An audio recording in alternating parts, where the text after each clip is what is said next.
Alléluia. Si nous pouvons nous asseoir dans la présence du Seigneur. Chers frères et sœurs, c'est merveilleux d'adorer notre Seigneur. C'est à cet effet qu'il nous a créés. Nous avons besoin de prendre conscience de cette mission que le Seigneur nous a confiée. De pouvoir l'adorer. Lorsque nous l'adorons, nous nous sentons bien.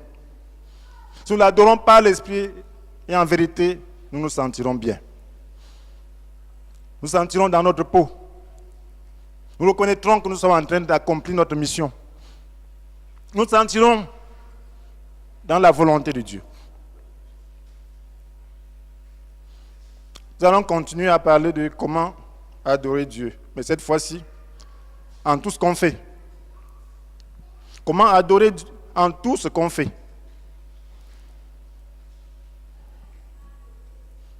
Comment adorer en tout ce qu'on fait. Nous avons besoin de comprendre qu'en tant qu'adorateur, notre liberté est limitée par l'amour. Nous avons une liberté, mais nous sommes des adorateurs. Et notre liberté est limitée par l'amour. Nous avons besoin de savoir comment vivre unis malgré nos différences et nos opinions. Comment vivre unis malgré nos différences et nos opinions. Vous savez, Dieu veut se faire un peuple d'adorateurs. Et pour qu'on adore ensemble, il faut qu'on soit unis, qu'on soit dans le même état d'esprit. Mais nous avons des différences, nous avons des divergences d'opinion. Comment donc vivre dans cet état? Comment vivre dans cet état? Vous voyez, frères et sœurs, la fois passée, nous avons parlé de comment adorer en tout temps. Alors, nous avons compris que nous sommes créés pour adorer Dieu. Et que l'adoration est en tout premier lieu une attitude de soumission, d'obéissance à la volonté de Dieu. Nous avons compris que l'adoration était un état de consécration. Ça veut dire que nous devons nous consacrer à Dieu. Dieu nous a créés pour lui et non pour nous-mêmes.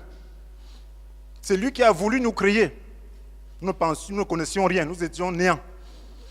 Mais il a dit, j'ai besoin d'adorateurs. Et il nous a créés.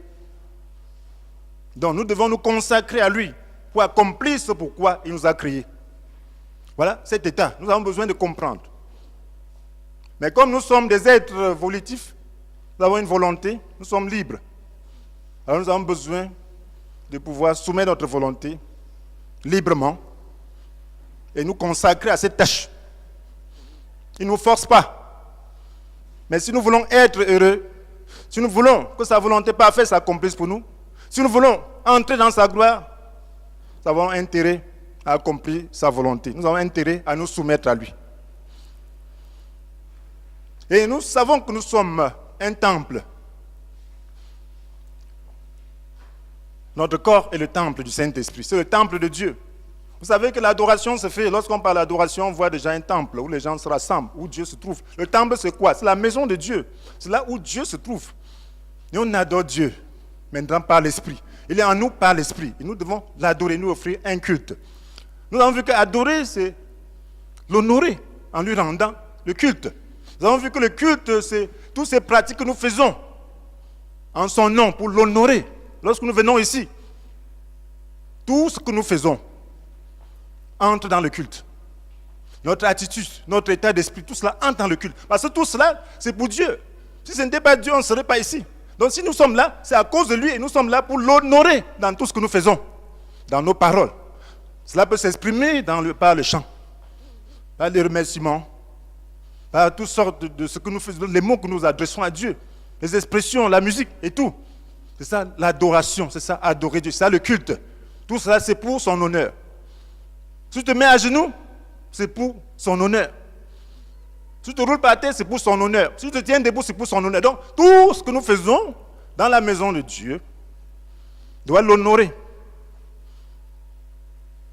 Même notre attitude, nos regards doivent l'honorer. Nos déplacements doivent l'honorer. Sinon, nous ne comprenons pas ce qu'on appelle rendre culte à Dieu. Si nous ne comprenons pas ce que nous sommes en train de faire. Et si nous ne comprenons pas ce que nous sommes en train de faire, c'est normal que nous ne comprenions pas aussi notre vie. C'est que Dieu n'est pas avec nous.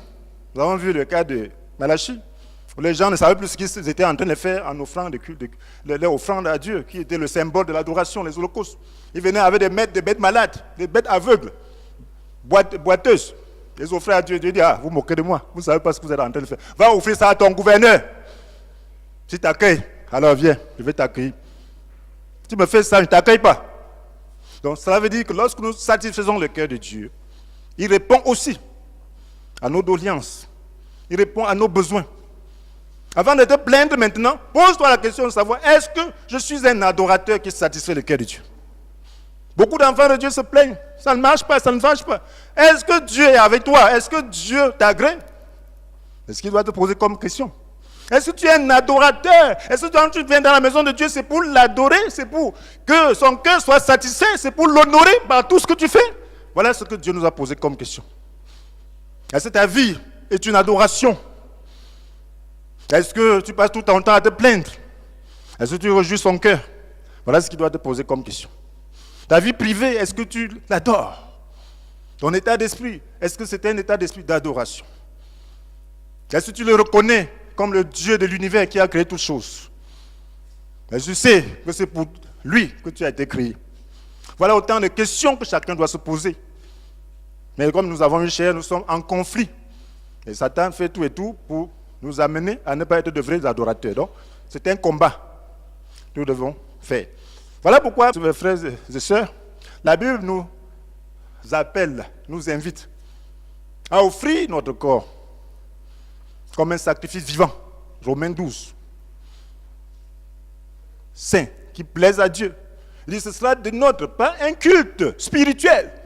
Le culte spirituel, c'est l'offrande de nous-mêmes, l'offrande volontaire. Dans l'ancienne alliance, c'était les holocaustes, les animaux. C'était symbolique. Maintenant, c'est l'offrande de nous-mêmes. Nous-mêmes. Dit Seigneur, je suis là pour faire ta volonté. Et Jésus est le premier adorateur. Lorsqu'il est venu sur terre, c'est le premier adorateur de cet ordre. Qu'est-ce qu'il dit dans Hébreux 10? Je crois verset 5. Il dit, tu n'as voulu ni sacrifice ni offrande. Tu m'as formé un corps. Tu n'as pris nul plaisir aux holocaustes, aux sacrifices pour les péchés. Il dit, je viens, ô Dieu, pour faire ta volonté. Dieu lui a fait un corps qu'il peut offrir en holocauste à Dieu. S'offrir comme un sacrifice vivant, saint, qui plaise à Dieu. Ce sera de votre part un culte spirituel. Jésus a offert un culte spirituel. On dit ta volonté et non la mienne. Ta volonté. Dans toutes les situations, ta grâce me suffit. Je t'offre l'offrande de moi-même. Je vous invite donc, frère, à cause de cette immense bonté de Dieu, à lui offrir votre corps comme un sacrifice vivant. Offrir. C'est ce que nous devons faire.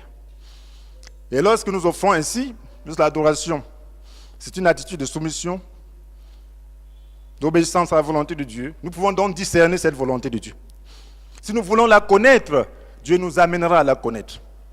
Voilà pourquoi le verset 2 de Romains 12, qui suit le verset 1 que nous venons de dire au sujet de l'offrande de notre corps, dit: ne vous laissez pas modeler par le monde actuel, mais laissez-vous transformer par le renouvellement de votre pensée. Nous sommes dans un monde et nous vivons un temps difficile, le plus difficile de tout le temps. Parce que l'Antichrist est déjà en opération. Il est en train de former son gouvernement. Bientôt la trompette va sonner. Alors, il a besoin de discernement dans ce que l'on fait. Donc il dit, ne vous laissez pas modeler par le monde actuel, mais laissez-vous transformer par le renouvellement de votre pensée. Notre pensée a besoin d'être renouvelée. Pour pouvoir discerner la volonté de Dieu. Et quelle est la volonté de Dieu? Ce qui est bon, ce qui lui plaît, ce qui est parfait. C'est ça la volonté de Dieu. Ce qui est bon, ce qui lui plaît, ce qui est parfait. Et nous avons besoin donc d'accomplir ce qui est bon. Nous avons besoin donc d'accomplir ce qui plaît à Dieu. Nous avons besoin d'accomplir ce qui est parfait. C'est ça l'adoration. L'adoration. Nous devons discerner. tous les jours. Notre effort, c'est de pouvoir discerner. Cette volonté n'est pas facile. Voilà pourquoi nous avons besoin de discerner.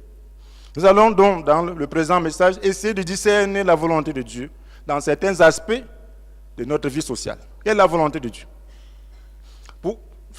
Comprenez bien notre objectif. Nous voulons qu'en tant qu'adorateurs, nous comprenions que notre liberté se limite dans l'amour. Nous avons besoin de savoir comment vivre unis malgré nos différences d'opinion. Donc nous avons besoin de discerner la volonté de Dieu dans notre vie sociale. Nous vivons dans ce monde. Et lorsque nous venons ensemble, nous vivons avec les uns et les autres. Nous avons des relations. Mais nous avons besoin de discerner. Nous sommes différents les uns et les autres. Nous avons différentes opinions. Nous avons différents degrés de compréhension. Il y en a qui viennent d'arriver. D'autres sont arrivés il n'y a pas longtemps. D'autres ont d'autres connaissances, ainsi de suite. Mais comment vivre unis selon la volonté de Dieu? Adorer Dieu, c'est marcher dans l'amour. Vous voyez, le commandement de Dieu, c'est aimez-vous les uns les autres. Adorer Dieu, c'est marcher dans l'amour. Adorer Dieu ne veut pas dire qu'on marche dans la haine. Tu peux avoir la haine dans ton cœur, tu dis que tu adores Dieu. On a dit que c'est d'abord une attitude de soumission et d'obéissance. Le commandement de Dieu, c'est d'abord l'amour. Donc tout doit s'intégrer dans l'amour. Tout ce qu'on fait en dehors de l'amour n'adore pas Dieu. Et nous avons besoin de comprendre l'amour de Dieu, l'amour biblique.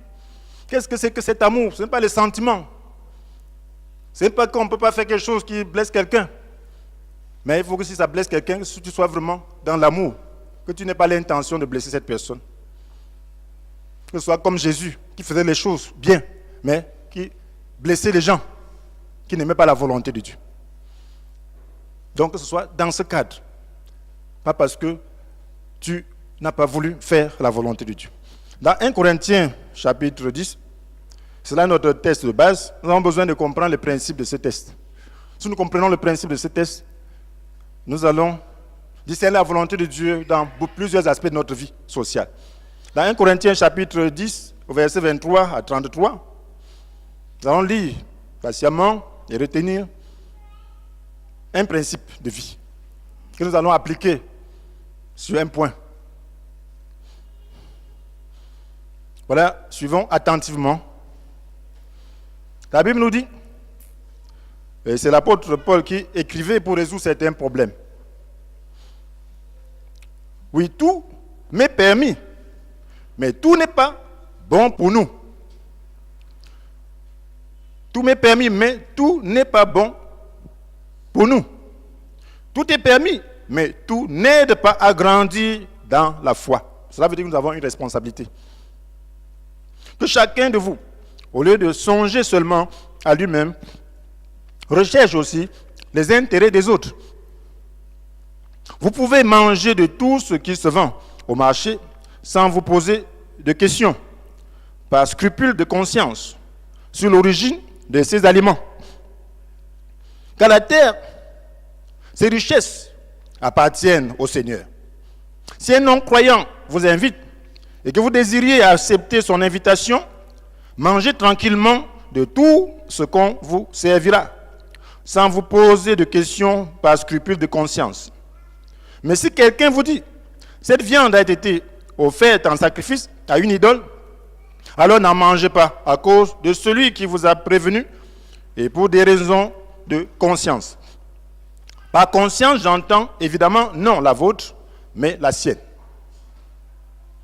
Pourquoi en effet exposerai-je ma liberté à être condamné du fait qu'un autre a des scrupules de conscience? Si je mange en remerciant Dieu, pourquoi serais-je critiqué au sujet d'un aliment pour lequel je rends grâce à Dieu? Ainsi que vous mangiez, que vous buviez, bref, quoi que ce soit que vous fassiez, faites tout pour la gloire de Dieu. Mais que rien dans votre comportement ne soit une occasion de chute, ni pour les Juifs, ni pour les païens, ni pour les membres de l'Église de Dieu. Agissez comme moi qui m'efforce en toutes choses de m'adapter à tous. Je ne considère pas ce qui me serait avantageux, mais je recherche le bien du plus grand nombre pour leur salut. Comprenez déjà dans quel contexte on se trouve.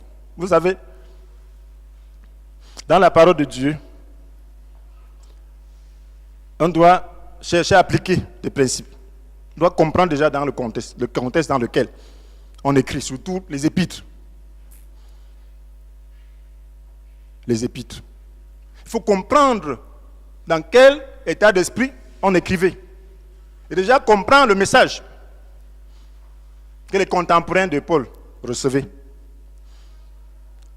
C'est ensuite que on peut trouver un principe qui peut s'appliquer à notre propre situation. Parce qu'ici, il est question de tirer un principe. Nous ne sommes pas dans leur contexte. Il était question ici des aliments, des viandes qu'on a offerts aux idoles. Ça ne nous regarde pas aujourd'hui. Ça regardait les Juifs à l'époque. Vous savez, les Juifs suivaient l'Ancien Testament. Et il y a beaucoup de lois rituelles dans l'Ancien Testament. Il y a des viandes, des bêtes pures et impures. Beaucoup d'impuretés rituelles qu'un Juif devait suivre selon l'Ancien Testament. Il y avait des viandes sacrifiées aux idoles, des viandes étouffées. Et vous savez, dans l'Empire de l'époque, il y avait des idoles partout. Dans un quartier, vous pouvez trouver plus d'idoles que nous ne trouvons des églises aujourd'hui. Donc, différents dieux qu'on adorait, on versait de l'encens, on offrait des viandes et tout. Donc, le christianisme est né dans ce contexte où il y avait l'idolâtrie généralisée. Et les Juifs devaient garder leur pureté. Donc, une viande qu'on a offert aux idoles, on offrait, puis le reste, on allait vendre. On allait vendre au marché. Et on achetait. Et donc, pour les Juifs, voilà pourquoi plusieurs ne mangeaient pas de la viande. Alors, ils préféraient ne pas manger de la viande si ça doit être offert, si on a offert aux idoles avant de les vendre. Sa conscience le troublait. Et c'était normal dans leur contexte. Voilà maintenant, quand le christianisme est venu, c'est venu dans un contexte juif. Presque tous les apôtres étaient des juifs. Et tous. Donc, voilà, ils n'ont pas détruit cette loi juive, cette manière de vivre, ces rites, dans un premier temps. Sinon, ce serait un combat terrible. Donc, quand ils prêchaient l'évangile, c'était juste dire que le Messie est venu, que Jésus est venu, il fallait le recevoir, se repentir de la voie crucifiée. Mais ils restaient encore dans leurs coutumes, dans leurs pratiques de l'Ancien Testament. Ils se voyaient pourquoi ils allaient toujours au temple, ainsi de suite. Mais lorsque les païens ont commencé à croire, ça a posé problème. Et s'il fallait maintenant leur enseigner toutes ces règles, tous ces symboles, qui n'ont rien à faire avec la foi, non. Ils ont trouvé que ce n'était pas raisonnable. Ils ont fait une conférence, ils ont trouvé non, ce n'était pas raisonnable. Mais, pour cohabiter, il fallait imposer petites règles aux païens, pour ne pas blesser tout le temps la conscience des Juifs. Et ici, les Corinthiens, c'est des païens. Donc, c'était des gens qui croyaient. Ils n'ont pas des règles de Juifs. Mais certains Juifs venaient les troubler aussi avec des règles, leur imposant quelquefois de ne pas manger de viande sacrifiée aux idoles, de ne pas se faire circoncire, ainsi de suite. Donc, Paul a mené un grand combat par rapport à ça. Parce que c'était un Juif mal affermi, se déclarer apôtre et aller perturber la foi des autres, qui étaient des païens, en leur imposant les rituels qui étaient propres à l'ancienne alliance. Voilà pourquoi les épîtres de Paul traitent beaucoup de ces choses. Donc ici maintenant, l'Église, certains avaient la conscience faible. Manger de la viande offerte aux idoles, non, je ne peux pas. À cause de la vérité qu'ils ont reçue. Vous savez, ce que vous recevez peut vous marquer. Lorsqu'il y a confusion doctrinale, lorsqu'il y a des controverses, des doutes sur des opinions, des doctrines, faites attention. Amen. S'il y a des points doctrinaux, douteux, qui ne portent pas sur l'essentiel, je vous conseille, ne prenez jamais position. Amen. Parce qu'une fois que vous intégrez une position, votre conscience va agir par rapport à cela. Et vous pécherez tout le temps que vous irez contre cette position. Voilà, c'était là la situation de certains. Paul a enseigné la vérité, certains comprenaient. Que voilà, aujourd'hui, on ne parle plus de viande sacrifiée aux idoles. Et il conseille. Voilà, les païens. Les Juifs ne mangeaient pas beaucoup avec les païens. Pourquoi? À cause de ça.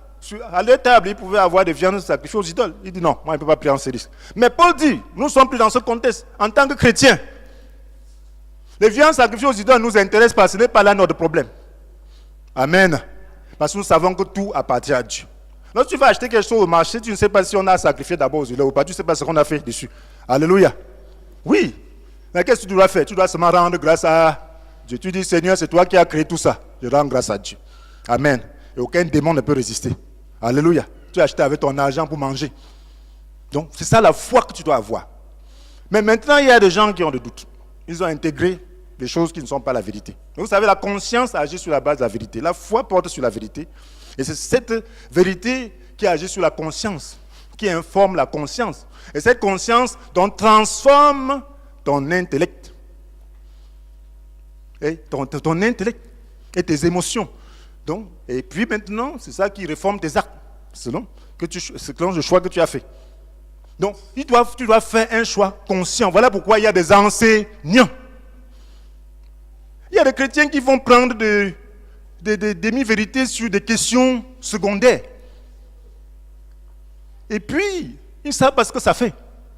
Ça nuit à l'Église. Ça nuit à eux-mêmes. Ça les rend des légalistes. Et ça les fait sortir de l'amour de Dieu. Pour des points qui ne sont pas importants. Donc voilà pourquoi il faut connaître la vérité concernant cette. Voilà un principe qu'il faut adopter ici. Et c'est ce principe que tu dois adopter pour tous les points qui ne sont pas essentiels. Amen. Oui, parce que le point essentiel, c'est juste... Bon, si tu dis la couleur de mes chaussures sont noires ou blanches, c'est important. Dès que j'ai vu l'apôtre, ses chaussures étaient blanches ou noires. Vous vous mettez à discuter dessus jusqu'à lutter. Ça, quel est l'important de ça? L'autre dit non, j'ai vu que c'était noir. L'autre dit non, c'était blanc. Ça n'a pas d'importance. En sachant, en reconnaissant que c'est blanc ou noir, ça va vous donner quoi? Rien. Et les gens peuvent se disputer et se tuer pour ça. Et c'est ça les questions mineures de la Bible. Le diable utilise ça pour diviser l'Église. Certains disent non, il faut faire comme ça. Les femmes doivent faire comme ça. Non, on dit non. Ça fait quoi à la fois? Rien. Vous vous tuez pour rien. L'essentiel, c'est l'amour, mon frère, ma soeur. C'est le commandement de Dieu. Le commandement de Dieu. Satan a piégé l'Église. Parce qu'il y a des enseignants qui enseignent n'importe comment. Sans que Dieu leur a demandé d'enseigner ces choses, ils se mettent à enseigner. Et quelquefois par ignorance. Et c'est ça le problème. Donc, et frères et sœurs, nous avons besoin de comprendre dans quel état d'esprit Paul a parlé. Donc, il dit pour des questions qui sont secondaires, comme les aliments, nous lisons le verset, au verset 24, que chacun de vous, au lieu de songer seulement à lui-même, recherche aussi les intérêts des autres. Il y a des choses pour lesquelles tu as la liberté. Ce qui n'est pas vraiment péché, tu as la liberté. Amen. Tu as la liberté. Maintenant, l'autre a la foi. Au verset 25, vous pouvez manger de tout ce qui se vend au marché sans vous poser de questions, par scrupule de conscience, sur l'origine de ces aliments. Car la terre et ses richesses appartiennent au Seigneur. Tu ne dois pas poser de questions parce que tu n'as pas de problème. Mais maintenant, il dit que si quelqu'un t'invite, tu manges. Tu vas manger chez un païen. Et que quelqu'un t'avertisse. Au verset 28, si quelqu'un vous dit, cette viande a été offerte en sacrifice à une idole, alors n'en mangez pas, à cause de celui qui vous a prévenu. Et pour des raisons de conscience. Donc, celui-là qui est en train de t'avertir est en train de dire que tu ne devrais pas manger une viande sacrifiée aux idoles. C'est ce que ça veut dire. Celui-là qui t'avertit, c'est celui qui sait que tu ne dois pas manger une viande sacrifiée aux idoles. Sa conviction, c'est que tu ne dois pas manger une viande sacrifiée aux idoles. Il t'avertit que cette viande-là, c'est sacrifiée aux idoles. Il va voir ta position. Tu es un frère, peut-être c'est un frère. Amen. Il t'avertit. Qu'est-ce que tu dois faire? Paul dit de ne pas manger, pas à cause de ta conscience, parce que ça ne te dit rien. Mais celui-là qui t'a averti est en train de dire que Paul, toi là, tu veux manger la viande sacrifiée aux idoles. Lui, il comprend que c'est la viande sacrifiée aux idoles. Et pour toi, il dit, ce n'est pas ta conscience qui te dérange, mais c'est la conscience de celui-là. Quand tu vas manger, il va demander, est-ce que c'est même un frère ça? Alléluia. Que doute que ce soit un frère. Pour des questions mineures. Mais comme c'est une question de viande, et tu peux t'abstenir pour ne pas culpabiliser quelqu'un, pour ne pas mettre quelqu'un en doute, l'amener à pécher. Parce que quand il dit, est-ce que c'est un frère? Il est en train de sortir de l'amour, n'est-ce pas? Amen. Il sort de l'amour. Donc ça expose quelqu'un à pécher. Comme c'est une question mineure, une nourriture c'est quoi? Amen. Tu peux dire, bon, ici là je m'abstiens. Alléluia. Je m'emlasse. Il y a des choses que nous pouvons ne pas faire en présence de certaines personnes, mais pas par hypocrisie, mais parce que nous ne voulons pas blesser leur conscience. Il y a des choses que nous ne disons pas à certaines personnes, parce que ces personnes ne comprendront pas, ça sera une pierre d'achoppement pour leur foi. Amen. C'est ce que tu dois faire. La maturité demande cela. Dis pas seulement que c'est la vérité. Je suis libre. Non, tu es libre, mais tu n'es pas seul sur la terre. Tu es libre, mais tu as des frères et sœurs. Tu es libre. Ce qu'ils pensent de toi est très, très, très important. Tu es libre. Il y a des choses que nous pouvons faire pour la gloire de Dieu. Dans ce cas, tu dois seulement être tranquille. Accepter la persécution. Amen. Mais ce que tu peux éviter, pour que l'autre soit en paix dans sa conscience, il faut le faire. Amen. Voilà le principe que Paul est en train de faire. C'est ça un vrai adorateur. L'adorateur, c'est qui? C'est quelqu'un qui veut amener les autres à adorer Dieu. Tu n'es pas le seul adorateur. Pour qu'on puisse être ensemble, nous avons besoin de nous comprendre. Nous avons besoin de nous accorder. Et nous avons besoin donc de nous accorder sur des principes. Et d'un autre côté, il est prescrit que tu dois grandir. Il ne faut pas être un légaliste. Alléluia. Tu dois apprendre à comprendre. Tu dois apprendre à être tolérant pour ce qui n'est pas le péché. Aujourd'hui, nous sommes tous des docteurs. Et aujourd'hui, nous sommes en mesure de critiquer tout. Ne faisons pas ça. Amen. La Bible nous dit d'être tolérant. Tu dois être tolérant.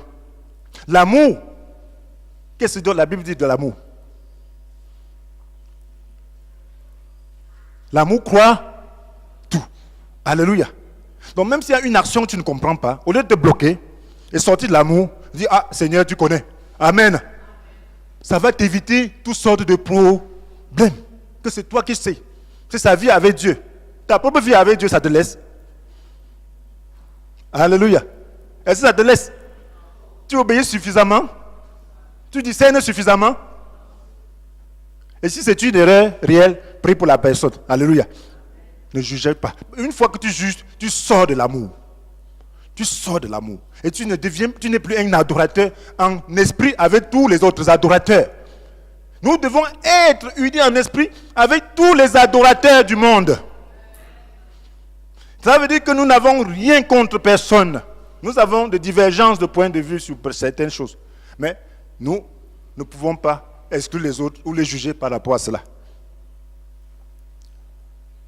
Il y a des couleurs que certains acceptent et que certains aiment. Il y a des formes de chaussures que certains acceptent et qu'ils aiment. C'est pour cela qu'il y en a plusieurs formes au marché, n'est-ce pas? Pourquoi quand tu choisis plutôt cette forme au lieu de l'autre? Parce que ça te plaît. On peut être là, même pointu, nous tous, là. Nous allons au marché, dans un magasin de chaussures. Vous allez voir ce que chacun va choisir jusqu'à vous allez voir les différences. Pourquoi? Parce que nous avons des goûts différents. Amen. Tu dois lui dire que non, ceci est bon pour toi. Non, laisse-le. C'est son choix. Il est content avec ça. Donc on ne doit pas se mettre à disputer sur ce genre de choses. Et la foi veut qu'on reste sur l'essentiel. On ne peut pas être unis si on ne reste pas sur l'essentiel, si on n'apprend pas à être tolérant. Ce n'est pas possible. Sur l'essentiel, on doit être unis. Mais sur ce qui n'est pas essentiel, nous devons tolérer. Donc, mes frères et sœurs, comment adorer Dieu? À travers la tenue vestimentaire. Amen. Nous n'abordons pas souvent cette question. Parce que c'est une question très délicate. Mais si nous voulons évoluer, nous avons besoin d'aborder. Voilà les bases que nous avons déjà posées. Alléluia. Alors nous ne sommes pas là pour prescrire des règles. Vous avez déjà compris que ce n'est pas des règles que nous allons prescrire. Mais nous devons appliquer le principe qui pourra aider chacun à adorer Dieu à travers sa tenue. Amen. Amen. Ce sont des questions qui reviennent partout. Lorsque vous croyez, cela va revenir. Tant que nous vivons, cela sera là. Mais il faut que ta conscience puisse avoir la vérité qui te permet de savoir ce que tu fais. Il faut que ta conscience puisse avoir la vérité qui te permet d'évoluer en toute liberté. Et en aimant les autres, en incluant tout le monde. Qui croit vraiment dans ton cœur, dans ton esprit. Frères et sœurs, nous venons d'expliquer. Alors si la Bible évoque le problème de décence, depuis le début, c'est qu'il y a l'indécence dans toute l'écriture. Amen. Oui, à l'époque, il y avait l'indécence. Il y avait des tenues qu'on jugeait indécentes dans la société. Vous savez, les normes sont établies par la société, n'est-ce pas? Et la Bible aussi, c'est normes. Les Juifs avaient leurs normes. Mais il y avait les normes sociales. Ce qui fait que certaines tenues légères, c'était réservé aux prostituées. Lorsqu'on voyait une femme d'une certaine manière, on savait, voilà une prostituée. Et on disait, quand les gens croyaient maintenant, on disait, bon, à l'église, ne vous habillez pas comme des prostituées. Faites la différence, ainsi de suite. Voilà pourquoi les apôtres luttaient contre cela. Vous voyez, les choses évoluent. Bon, l'évangile nous a été apporté par les occidentaux, n'est-ce pas?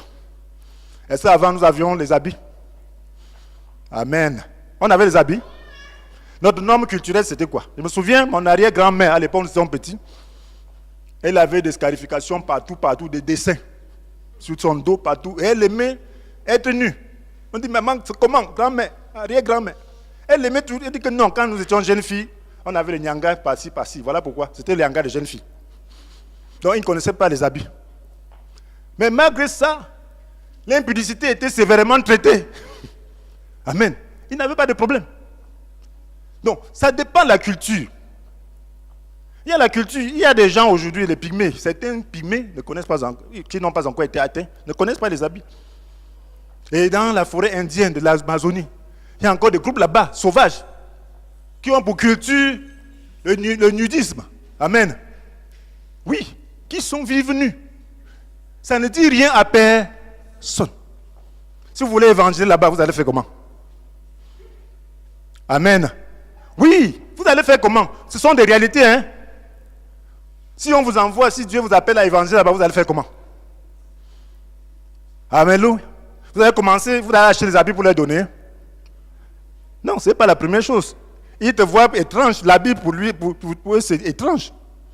Ils se sentent bien comme ça. Toi, tu leur apportes les habits pour faire quoi? Donc, si tu veux les évangéliser, tu dois t'habiller, bien sûr. Mais tu dois leur présenter plutôt le Christ dans leur état où ils se trouvent, n'est-ce pas? Alléluia. Ça ne dit rien à personne. Ils n'ont pas les mêmes pensées que nous avons. Aujourd'hui, on ne peut même pas voir un petit bout du corps. Mais ils voient tout le corps, ça ne les gêne pas. Parce qu'ils ont accepté ça. Et ça ne les gêne pas comme ça. Et personne, et il n'y a pas d'impudicité comme vous entendez là-bas. Pourquoi? Parce qu'ils ont accepté ça. Donc c'est pour vous situer déjà dans quel contexte on se trouve. Donc, c'est pour dire que si vous êtes là-bas maintenant pour évangéliser, vous allez faire comment? La première chose, c'est ne pas leur donner des habits. C'est toi qui es gêné, eux ils ne sont pas gênés. La première chose, c'est leur donner l'amour de Dieu. Vous êtes réunis comme ça, ils sont tous nus, mais tu leur prêches l'amour de Dieu. C'est une campagne d'évangélisation. Tu leur donnes l'amour de Dieu. Alléluia. Nous qui avons une culture d'habillement, nous ne pouvons pas comprendre ça. Tu vas donner l'amour de Dieu. Et maintenant, quand ils ont compris l'amour de Dieu, comment vas-tu les amener à s'habiller? Ils ne vont pas s'habiller parce que ça les gêne. Tu vas leur inculquer le principe que nous venons de lire là. Alléluia. Amen. Nous avons dit que quoi? Que si la conscience d'un frère est troublée. Amen. Mieux vaut ne pas manger. Alléluia. Pour toi, ça ne te dit rien. Dans leur culture, être nu ne gêne pas. Ils n'ont pas de pensée d'impudicité en voyant quelqu'un qui est nu. Ils n'ont pas. L'impudicité, c'est ailleurs, dans un certain contexte. Maintenant, tu ne dois pas venir les culpabiliser. Que votre nudité là, c'est mauvais. Non. Parce que c'est toi qui serais en train de leur donner de mauvaises pensées. Tu dois les accepter là où ils sont. Maintenant, tu me l'as dit que les autres ont une différente culture. Et si vous voulez que les autres s'unissent à vous, ils ne peuvent pas se déshabiller comme vous. Et ils sont perturbés lorsqu'ils vous voient comme ça. Il faut que vous puissiez leur montrer l'amour en acceptant les habits. Voilà le message qui va passer. Est-ce que quelqu'un comprend? Est-ce que quelqu'un comprend? Donc c'est l'amour qui est à la base. Alléluia. Aujourd'hui, on a fait tellement de commandements qu'on a détruit même l'amour au nom du commandement. Celui qui pense que l'habit, c'est le commandement de base, quand il va arriver là-bas, il sera même très fâché et très choqué. Il va commencer à leur dire, vous les peuples là, comment vous êtes nus? Vous ne savez pas que vous êtes dans le péché? Ce n'est pas ça leur péché. Ils n'ont pas péché. Leur péché, ce n'est pas qu'ils sont nus. Leur péché, c'est qu'ils sont séparés de Christ. Leur péché, c'est qu'ils n'ont pas l'amour de Christ. Parce que leur nudité ne les gêne pas dans leur société. Alléluia. Quand Dieu créa l'homme, il n'était pas nu. Ça a gêné qui? Ça a gêné même Dieu. Ça les gênait même entre eux. Donc c'est pour dire que ce n'est pas l'habit qui est un problème. C'est le cœur qui est un problème. C'est le cœur qui est un problème. Et c'est le regard qui est un problème. Situons d'abord le contexte. Parce qu'aujourd'hui, on dévie de la foi. Et on ne comprend plus le centre d'intérêt de Dieu. Si tout le monde est vêtu jusqu'à se couvrir la tête, parce qu'on ne voit que les yeux, et on n'est pas repentant, ça sert quoi à Dieu? On va aller au ciel comme ça? Mais si tout le monde est nu avec Christ, on peut aller au ciel? Oui, on va au ciel. Si tu es délivré du péché, tout le monde est nu, il n'y a pas de problème. Dieu a créé les gens sans habit. Alléluia. Mais la société, la culture maintenant, veut qu'on s'habille parce qu'on accepte ce principe culturel. Amen. Et maintenant, les habits changent. Les Blancs nous ont apporté des habits, ils ont fait tellement de modes, ainsi de suite, ainsi de suite. Et même les normes qu'ils avaient ont évolué aussi. Et aujourd'hui, le monde est comme un village, un grand village, n'est-ce pas? À partir d'ici, tu peux adopter une culture de l'autre bout du monde. À travers les images, à travers la télé, à travers l'internet, n'est-ce pas? C'est comme ça. Ne pensez pas que les gens ont maintenant une culture unifiée, sauf ceux qui sont dans les villages. Tu peux être ici, là. Tu as la culture américaine. Parce que tu regardes les films américains, tu regardes les États-Unis et tu t'habilles plutôt comme ça. Et aujourd'hui, le monde est tellement petit que les gens voyagent. Ils habitent par-ci, par-là. Et ils adoptent différentes cultures. Amen. Ce qui fait que, concernant ce point, on doit adopter la sagesse. Alléluia. Et il y a ce qu'on appelle l'indécence. C'est vrai, n'est-ce pas? Dans l'église, il y a ce qu'on appelle la décence, n'est-ce pas? Et c'est une culture qu'on a adoptée et qu'on doit accepter. Amen. Mais comment aborder ça? L'église est un lieu ouvert. Tous les jours, nous accueillons les gens pour les sauver, n'est-ce pas? Amen. Oui, si quelqu'un est dans sa culture, il a sa manière de s'habiller, ça ne le gêne pas. Et puis, parce que c'est sa culture, il vient maintenant à l'église. La première chose, c'est de lui adopter la culture de l'église sur l'habillement. Et c'est la première chose à faire. Non, ce n'est pas la première chose. Donc, ça veut dire que l'église qui accueille des nouveaux membres à tout moment doit accepter d'être tolérant. Alléluia. Si tu vois quelqu'un assis même là, que tu vois une indécence terrible, ne dois pas te gêner dans la maison de Dieu. Amen. Parce qu'en chassant cette personne, peut-être elle ne va même pas écouter l'évangile. Alléluia. Prends cette personne avec amour. Permets que l'amour de Dieu entre dans son cœur. La première chose, c'est l'amour de Dieu. Et lorsque l'amour de Dieu entre dans son cœur, sa tenue ne la gêne pas parce qu'elle n'a pas conscience de ce qui se passe. Maintenant, quand l'amour de Dieu entre, alors tu peux lui parler la tenue à tête, dans un contexte bien précis, lui montrant comment ça peut gêner quelqu'un d'autre. Et cette personne va comprendre par amour, n'est-ce pas? Alléluia. Amen. Frères et sœurs, voilà ce qu'il faut faire. Voilà ce qui est important pour nous de faire. L'amour, en premier lieu. Je cherche à gagner les âmes. Aujourd'hui, nous allons voir des choses terribles. Mais si nous n'avons pas l'amour, nous ne pouvons rien faire en ces jours-ci. Nous allons passer notre temps à tourner autour du pot, au lieu d'aller à l'essentiel. Donc, sur ce plan, nous devons être tolérants. Quand tu vois quelqu'un habillé tel que tu ne souhaites pas, dis-toi peut-être c'est un jeune converti, c'est quelqu'un qui n'a pas encore bien compris, ainsi de suite. Et il va comprendre, tu pries pour la personne. Amen. Tu cherches à entrer l'amour de Dieu dans la vie de cette personne. Ne te mets pas à critiquer, ne te mets pas à faire comme si c'était la tenue qui fait le saint. Alléluia. Donc, le Seigneur Jésus lui-même demande de faire cela. Les pharisiens, vous savez ce que Jésus reprochait aux pharisiens? Parce qu'ils s'occupaient trop des gens, des autres, sur le plan extérieur. Ils avaient 600 règles, 613 règles. Et il y avait les 10 commandements et ensuite beaucoup de traditions. Ce qui fait que ça faisait 613. Ce qui fait qu'ils passaient tout le temps à regarder est-ce que quelqu'un a enfreint tes règles. Des petits règles. Quand tu fais un geste, il a enfreint ceci. Il a enfreint cela. Il a enfreint cela. Finalement, eux-mêmes laissaient ce qui était essentiel dans la loi. L'amour, ils avaient perdu l'amour. Voilà pourquoi Jésus, lorsqu'il est venu, il a dit qu'il veut qu'ils prennent qu'il soit miséricordieux. Amen. Ce qu'il veut, sa volonté de Dieu, c'est quoi? C'est qu'il soit miséricordieux envers les autres. Parce qu'il mangeait avec les gens que les pharisiens déconseillaient. Selon le contexte, nous avons dit. Donc maintenant, Jésus leur montre ce qu'il faut faire. Ce n'est pas que nous ne devons pas être saints, esprit, âme et corps. Nous devons être saints. Mais la sanctification va commencer par où? Par l'intérieur. Alléluia. C'est ce que Jésus recommence. Il faut s'occuper d'abord de l'intérieur de la coupe. Voilà ce que Jésus dit. Il dit dans Matthieu chapitre 23, verset 25 à 26. Jésus reprochait aux pharisiens d'être hypocrites en mettant trop d'accent sur les aspects extérieurs plutôt que sur l'intérieur. Et il leur recommanda de faire l'inverse. Au verset 23, qu'est-ce qu'il dit? Malheur à vous, spécialistes de la loi et pharisiens hypocrites.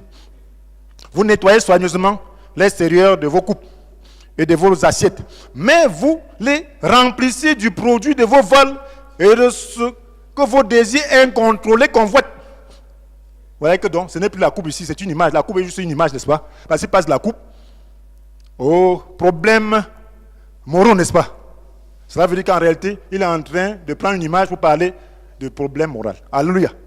De l'intérieur, du comportement, des intentions. Donc il dit que vous nettoyez soigneusement l'extérieur de vos coupes. Ça veut dire qu'à l'extérieur, il paraissait juste aux yeux des hommes. Ils portaient de très belles tenues. Ils avaient une bonne apparence. Et ils prétendaient devant les hommes qu'ils étaient très justes. Et ils frappaient tout le monde qui pensait avoir enfreint la règle. Mais à l'intérieur, ils étaient remplis de toute forme de convoitise et de péché.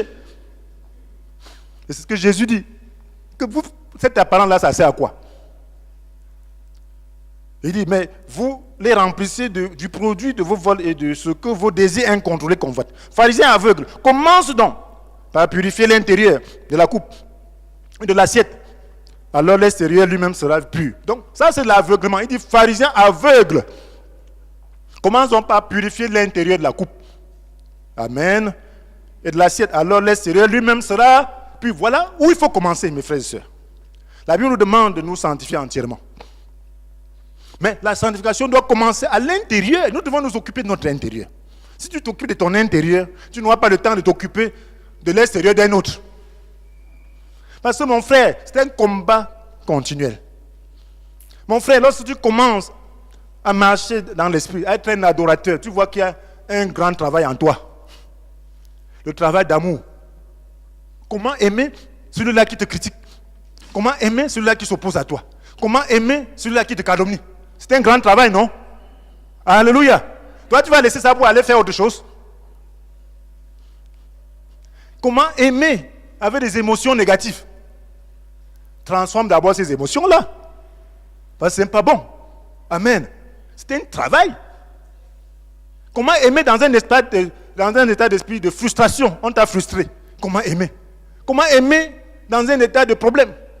Oui, vous pouvez trouver quelqu'un, il a des problèmes. Ce n'est pas avec vous, hein. Mais vous pensez qu'il a un problème avec vous. Mais c'est avec tout le monde parce qu'il est frustré. Il ne sait pas gérer ses émotions. Et il a des problèmes. Mais tu dois savoir gérer tes émotions. Et pour gérer, c'est un travail. Pour gérer, il faut cultiver ton intellect par rapport à la parole de Dieu. Il faut renouveler ton intelligence. Il faut développer ta volonté. Il faut soumettre ton affectivité. Et cela, c'est un travail. Tu dois contrôler toi-même tes sentiments. Est-ce que c'est juste que je sois frustré? Est-ce que c'est juste que j'ai des mauvais sentiments envers tel? Ce n'est pas juste. Sois objectif. Amen. Il m'a fait quoi? Alléluia. Est-ce qu'il n'est pas libre de faire ceci ou cela? Alléluia. Voilà autant de choses dont il faut s'occuper. Et si tu fais ce travail, tu vas voir que tu n'as pas le temps pour autre chose. Alléluia. Parce que lorsque la trompette va sonner, hein, Dieu ne viendra pas enlever ceux qui sont bien habillés sérieusement, qui paraissent riches. Il va venir enlever ceux qui gémissent par rapport à leur situation. S'il vient te trouver dans un état de critique, tu vas laisser. Voilà pourquoi en ces jours, tu dois tout faire pour sortir de mauvais état, pour être toujours au top niveau. Et la situation, les circonstances ne le permettent pas. Certains pensent que leur problème, c'est le gouvernement. Certains pensent que leur problème, c'est tel. Ils sont passionnés. Et Satan dirige leur passion pour combattre, pour mener le mauvais combat. Le vrai combat est spirituel. Amen. Voilà comment on dirige les passions des gens à travers leurs désirs pour faire autre chose. Mais le chrétien ne doit pas faire cela. Il doit se garder. Que le problème de quelqu'un ne soit pas ton problème. Amen. Oui. N'achète pas le problème des gens. Comme nous le disons ici, là. Amen. N'achète pas. Même si c'est ton propre frère, n'achète pas. Amen. Sois objectif. Ne te mêle pas sentimentalement, tu n'aideras pas. Surmonte cela et traite ça spirituellement. Que les ennemis de ton frère ne soient pas tes ennemis. Non. Amen. Sors. Tu n'aideras ni ton frère ni ses ennemis là. Sors du lot et projette-toi. Et sois dans l'amour et aime tout le monde. Demande-toi, je peux faire comment pour aimer l'ennemi de mon frère? Quel acte je peux poser pour montrer que je l'aime? Comment puis-je l'aimer? La meilleure chose de faire, qui sert d'être ennemi, c'est prier qu'il croit. Amen. Je prie qu'il croit. Alléluia. Parce que quand tu vas croire, il va cesser d'être ennemi. Alléluia. C'est ce que l'Église a fait avec Paul, non? Paul était persécuté, il allait prendre les femmes sans pitié. Hein? Il a demandé les lettres, il a commencé à Jérusalem, ça n'était pas suffisant, il est allé à Damas, en Syrie, pour pouvoir prendre les femmes, et les hommes, et les enfants, les enchaîner, venir les jeter en prison, parce qu'ils confessent Christ. L'Église a dit, oh Seigneur, délivre-nous de Paul. Seigneur, amène-le à la conversion, pardonne ses péchés. Et Dieu a entendu, non? Pendant qu'il était sur la route, Dieu l'a frappé. Que toi, tu sais voir, non? Continue. Il tâtonne. Il dit, qui es-tu, Seigneur? Je suis Jésus que tu persécutes. Que dois-je faire? Et on lui dit maintenant ce qu'il faut faire. Voilà comment il a changé. Prie que tes ennemis croient et cessent d'être des ennemis. Et vous serez des frères. Alléluia. La Bible nous dit dans 1 Thessaloniciens chapitre 5, verset 23, que le Dieu de paix vous rende lui-même entièrement saint et qu'il vous garde parfaitement esprit, âme et corps, pour que vous soyez irréprochables lors de la venue de notre Seigneur Jésus-Christ. Non, nous avons un esprit, nous avons une âme, nous avons un corps. Et la sanctification doit procéder de la même manière. La sanctification doit commencer par notre esprit. Atteindre notre âme. Notre esprit parle du réveil, de la relation avec Dieu. Notre âme parle de notre volonté, de nos affections, de nos émotions, de notre intellect. Amen.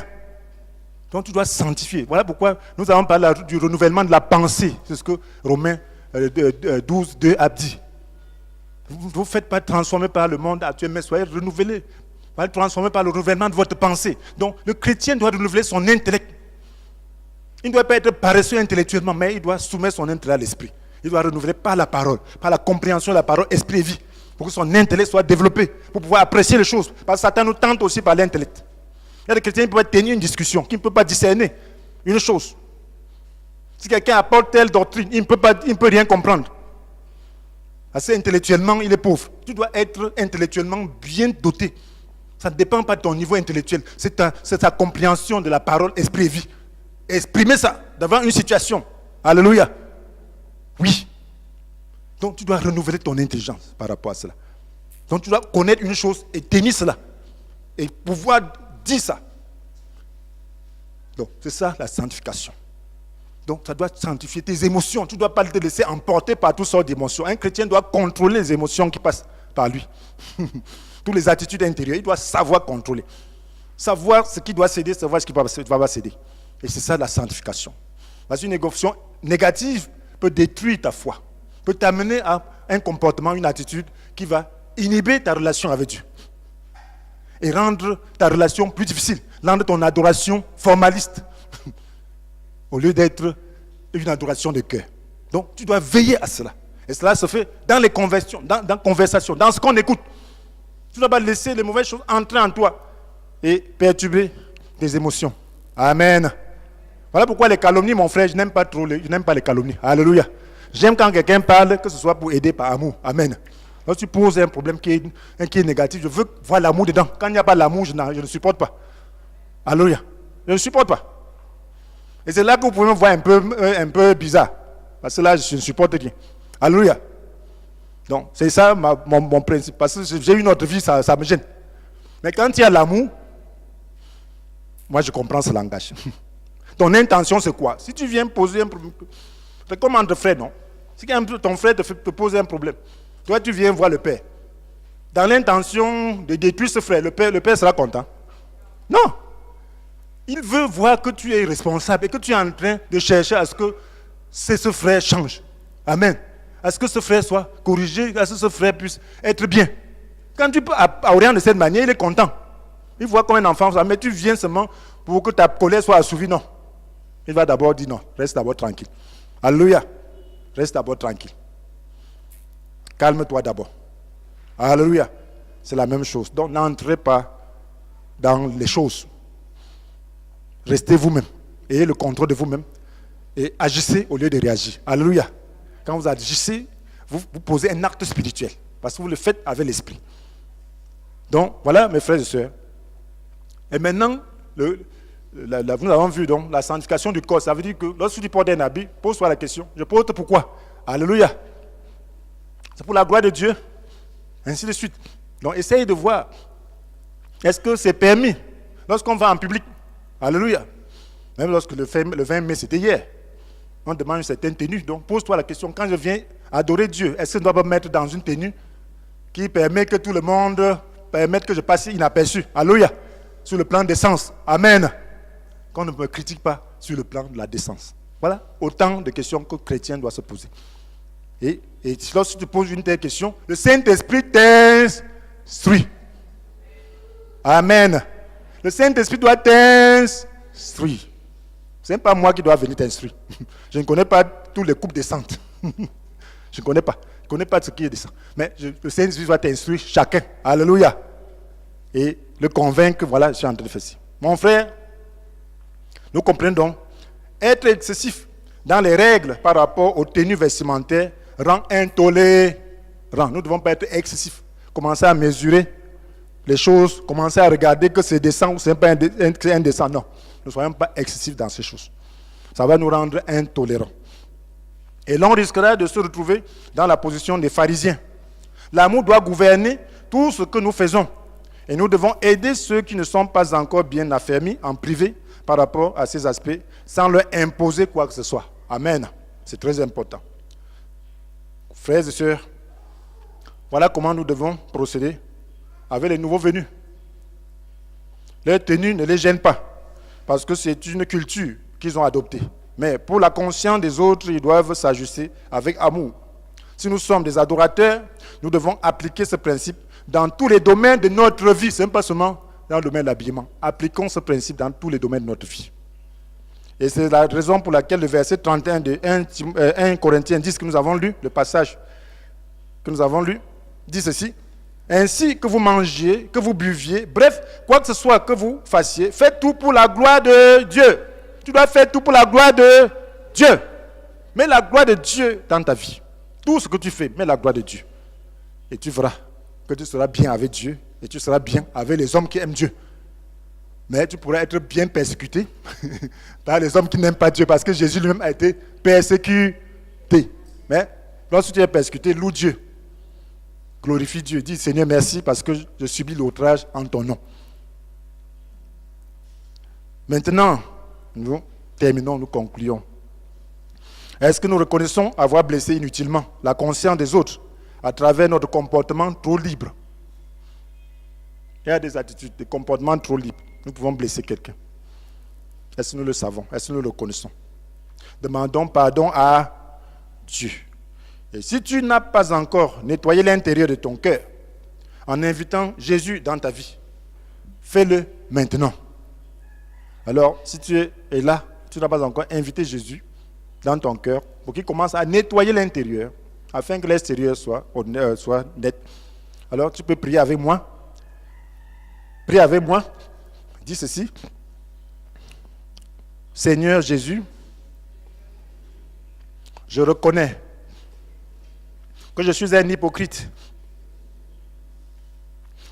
J'ai souvent essayé de paraître juste aux yeux des hommes, alors que je suis un pécheur. J'accepte de changer. Viens dans ma vie, Seigneur. Pardonne-moi tous mes péchés et rends-moi capable de faire ta volonté de tout mon cœur. Merci de ta fidélité. Amen. Amen. Amen. quelques questions de réflexion avant de partir d'ici. Question de réflexion. Voilà. La réponse est simple, mais la question est un peu longue. Première question. En société,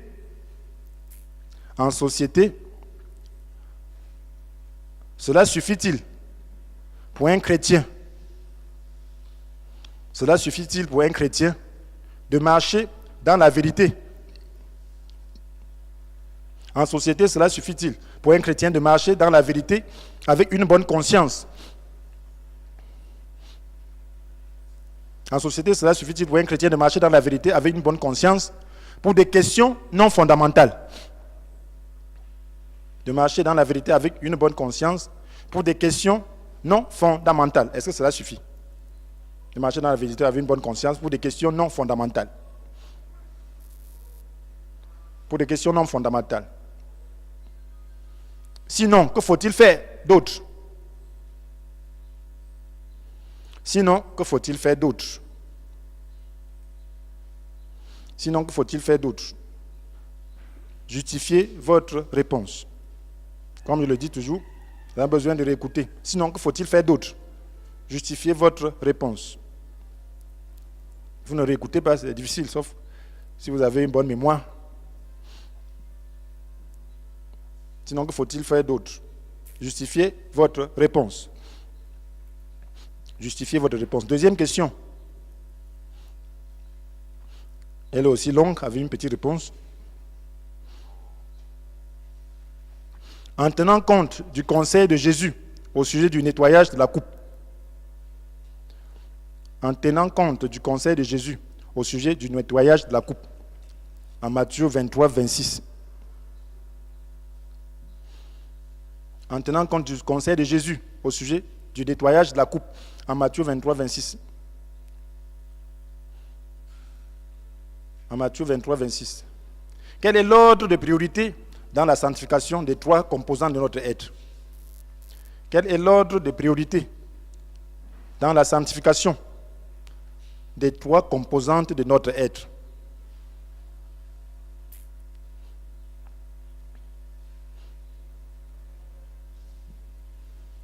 Quel est l'ordre de priorité dans la sanctification des trois composants de notre être?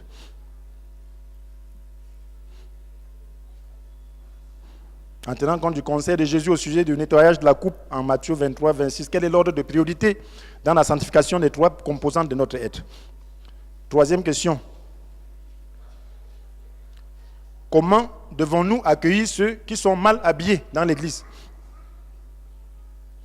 Comment devons-nous accueillir ceux qui sont mal habillés dans l'église? L'église avait petit e. Comment devons-nous accueillir ceux qui sont mal habillés dans l'église? Comment devons-nous accueillir ceux qui sont mal habillés dans l'église?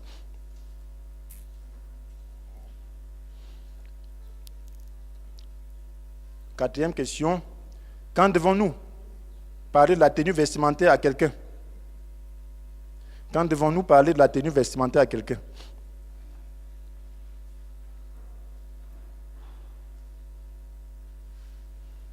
Quand devons-nous parler de la tenue vestimentaire à quelqu'un? Dernière question. Quel principe tirons-nous du passage d'1 Corinthiens 10, 23 à 33?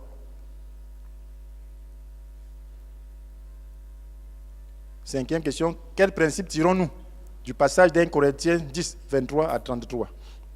Et que nous devons appliquer? Quel principe tirons-nous du passage d'1 Corinthiens 10, 23 à 33? Et que nous devons appliquer dans tout ce que nous faisons?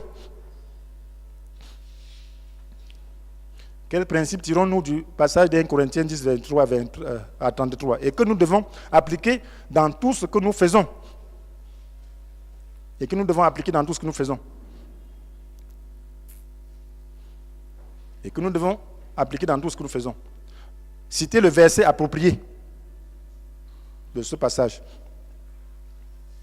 Citez le verset approprié Ça dit un verset, ça veut dire que tu dois chercher un verset approprié dans ce passage d'Un Corinthiens 10, 23 à 33.